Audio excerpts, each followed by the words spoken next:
Se spopadate s čezmerno telesno težo in jeste nezdravo, priporočam, da si pogledate nadaljevanje naše oddaje, ko vam bomo pokazali ustrezne jedilnike in pa vadbo, primerno za hujšanje. Kar boste slišali, si torej velja zapomniti. Na studiu pa že pozdravljam Katjo Simič, dietetičarko in pa tisto, ki spremlja vsak grižljaj pravzaprav tekmovalcev v Biggest Loserju Slovenija. Mi da bova danes prikazali en zdrav primerek malice za napot in pa eno pregreho, s katerimi vsi radi grešimo. Lepo pozdravljena torej. Živijo. Kaj pravzaprav že vre? Ja, vre voda. In kaj bomo pripravili? Zaradi tega, ker bomo pripravili eno zelo praktično malico, v bistvu kuskus solato. Praktično predvsem zaradi tega, ker je hitra. Zdaj bomo imeli par minut in bo ta zadeva gotova. In zaradi tega, ker lahko dejansko zaloge iz domačega hladilnika lepo porabimo, ni treba, da se držimo točno recepta, ampak lahko prilagodimo okusu in pa tistim stvarem, ki jih imamo na voljo. No, predlagam torej, da kar začneva s pripravo te zdrave kuskus solate. Pravite pa tudi, da je v bistvu glavni problem vseh nas, da jemo pravzaprav hrano za nazaj in ne za naprej. Torej, organiziranje, planiranje hrana zelo pomembno. Ja, res je. Tudi tekmovalci iz oddaje The Biggest Loser so imeli ta problem. Večino dnevnih obrokov zauživamo v drugi polovici dneva in to je tisto, v bistvu, kar je najhujše. Hrana je naše gorivo, se pravi, natankati se moramo mi naprej, zjutraj, sredi dneva in potem postopoma zmanjševati svoje obroke. Torej, kar lahko začneva s pripravo? Kuskus pa samo namočili z vrelo vodo, malenkost posolili, potem imamo pa na voljo zdaj danes paradižnik, kumaro in pa papriko.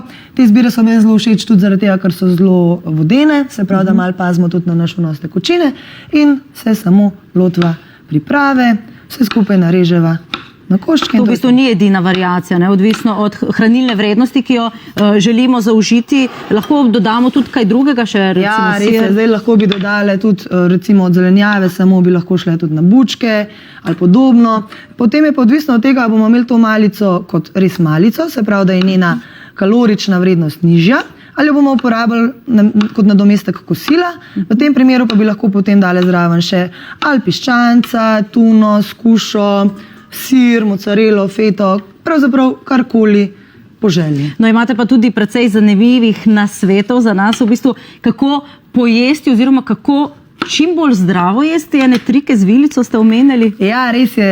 Recimo, če ne želiš, da bi preveč pojedel, med vsakim grižljajem samo odložiš vilico, hrano resnično prežvečiš, v njej uživaš, jo nekako zaužiješ s polnimi čustvi, z okusom in tako naprej. Kolikokrat prežvečiti, to sem tudi večkrat slišala. To pa že meni vsi zafrkavajo, ker zelo počasi jem. Tako da v bistvu kosilo ene 15-20, mogoče še kaj več, a to je v redu potem? Ja, je. Toliko, da se res prežveč in da dejansko uživamo. Ker večinoma jemo hrano prav iz tega razloga, da v njej uživamo, ampak obenem pa zelo hitimo. In ta naš čas užitka v bistvu skrajšamo. Torej, za hrano si je potrebno vzeti čas, v njej uživati. Predvsem pa radi uživamo v teh nezdravih prigrizkih. Tukaj imamo zdaj v bistvu dobra dva primerka. Zdrave malice in pa v bistvu nezdrave malice. Verjetno vsi tekmovalci Biggest Loserja so večkrat grešili, tudi mi seveda, ker si ne vzamemo časa za planiranje. Ja, tisti čas v bistvu, jaz vedno tako rečem, tale solata je recimo narejena v 10 minutah. Da pa greš ti nekam ven iz pisarne, da najdeš parkirišče, če greš z avtom, da parkiraš, da stojiš v vrsti, da naročiš, čeprav je hitra hrana, čeprav je fast food in jo kukar hitro dobiš naročeno, vseeno to isto traja, nekaj časa. Tako da nekako se mi zdi, da vseeno mogoče se zjutraj malo prej vstane ali pa en večer prej že pripraviš nekaj za sabo. Ja, res je, samo razmišljati je treba vnaprej. Je pa res, da če doma ni sestavin, da potem to ne gre. Zato jaz vedno rečem, ne samo, da si moraš splanirati obroke, še nakupovanje je treba vračunati. Števali kilokalorije. Mi smo pripravili nekaj primerov, kaj vse lahko pojeste, pa boste zaužili 200 kilokalorij. Majhen košček čokolade, naprimer, pa pest čipsa, pa polovico hamburgerja. Kar precej veliko porcijo jabolk lahko za 200 kalorij pojeste, no skoraj pol kilograma je tega za 200 kalorij in pa kar 1,5 kilograma stebelne zelene. Ja, dnevni vnos kilokalorij se je močno zmanjšal tudi za vse tekmovalce šova The Biggest Loser Slovenija. Preskok na nov jedilnik je bil zanje velik šok. Poslušajmo nekaj vtisov. Glede na to, da sem zunaj hiše bila res odvisnica od sladkega, predvsem od kakih kremastih peciv. Pa zdaj ne lažem in mi noben ne bo verjel, ki bo to videl, ampak enkrat, če nisem v hiši pomislila na nekaj sladkega. Se bom zlagal, če bom rekel, da ne pogrešam pač hrane, ki sem jo jedel. To je absolutno, ampak čisto dobro je to, kar si naredimo, to zdravo prehrano. Sej še sami včasih ne moramo verjeti, da je ta zdrava prehrana tudi zelo lahko tako ful je okusna. V moji družini se zelo malo zelenjave poje. Sestra sploh dobene zelenjave ne poje in posledično tudi jaz ne pojem. Ne? Tako da je veliko verjeten. Tle zelo veliko zelenjave in na primer neko zelenjavo prvič okušam. No, smo imeli recimo paprike na maske, smo tudi kuharji vmes, 3 kuharji, tako da imamo idej dost, tako da zakaj bi sam papriko narezal, pa zraven skuto, če lahko narediš sirni namaz, pa je to to. No, slišali smo nekaj izjav tekmovalcev. Katja, kaj so bile v bistvu njihove glavne pregrehe? Slišala sem, da pravzaprav niso jedli tako slabo, ampak čisto ob nepravem času, napačno kombiniranje. Ja, večinoma ob nepravem času in zelo veliko je bilo gaziranih pijač oziroma sokov. Se pravi, so vnašali neke kilokalorije, čisto nepotrebne. Oni so nadomeščali tekočino, obenem pa v bistvu jedli. No, če sva že pri kalorijah, ja. tudi prej smo omenjali tistih 200 kalorij. Midva pravzaprav imava že končano solato, lahko kar pokaževa še. Ja. Dodale bova samo še par stvari. Vse, kar je kalorično, bolj kalorično, je najbolje, da se odmeri kar preko žličke. Dale bova recimo 1 žličko bučnih semen, to nama bo prineslo nekje 30 kilokalorij. Najin kuskus se je lepo pripravil, ga samo pretreseva, se pravi brez kuhanja, brez vsega. Samo prelili smo tako zvrelo vodo. Naredili bova mešanico mojih začimb, bazilika, drobnjak in pa koprc. Solile sva že prej kuskus, zato več ne bova. Dodava še bučno olje, tudi pri olju je najbolje, da gremo kar čez žličko. Torej, tu velja biti pozoren, ne? Čeprav imamo zdravo hrano, ja, lahko zgrešimo z oljem. Res je. 1 žlička olja lahko hitro spremeni tale naš obrok za kar 50 kilokalorij. Tako da recimo, če bi kar na pamet prelil, nimaš tudi približene predstave, koliko si uporabil.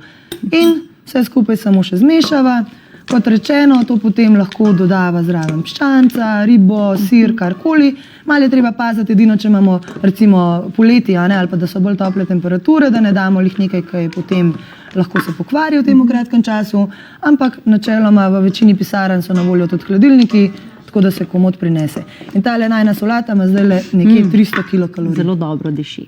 Ampak tole tudi diši. Ja, jaz mislim, da tole je kar vaba za vse nas, ki radi grešimo tudi s hrano.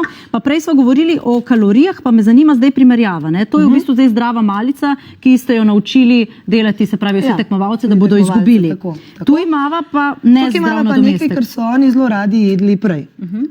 Kebab, pica, potem kakšne špageti bolognese, take stvari so bile pogosto na njihovih jedilnikih. In recimo tale kebab, zaradi tega, ker ima vse omakce in vse tako naprej, ima nekje 900 kilokalorij, to so ocene, zaradi tega, ker nismo gramature preverili, tako da 900-300, zdaj to je malo manjš, to je malo... Naješ se pa verjetno. Naješ se kar dobro, ponavadi trataš tudi malo zaspan. Se pravi, en kebab, zdaj v bistvu to je skoraj celoten dnevni vnos za ženske v Biggest Loserju. Odvisno, ja, za ženske bi bil. Ja. Za vzdrževanje telesne teže je en zelo kosilo in polno, bomo tako rekli. Je pa vse odvisno od tega, kaj daš noter.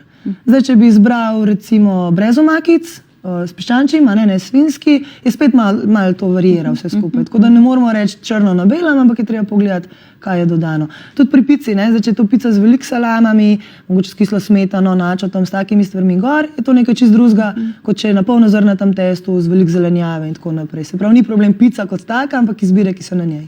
Torej, to so neka glavna priporočila. Tekmovalci so se že navadili na za polovico zmanjšan vnos kalorij. Ja, pravijo, da niso lačni, tako da sem vesela, da je temu res tako. Se pravi, pomembna je pravzaprav hranilna vrednost obroka, ki ga zaužijemo. Ne toliko velikost, porcija, ampak ta hranilna vrednost. Hranilna vrednost in nasitna vrednost. Se pravi, če je veliko prehranske vlaknine, potem se hrana v našem telesu dejansko dobi volumen, mi dobimo občutek sitosti in to je tisto, kar želimo. No, tole bomo definitivno preizkusili. Ampak ne samo hrana, enako pomembna je pa seveda tudi vadba. Torej, v nadaljevanju oddaje bomo tudi prikazali, s čim se pravzaprav spopadajo tekmovalci v Biggest Loserju, tako da ne zamudite.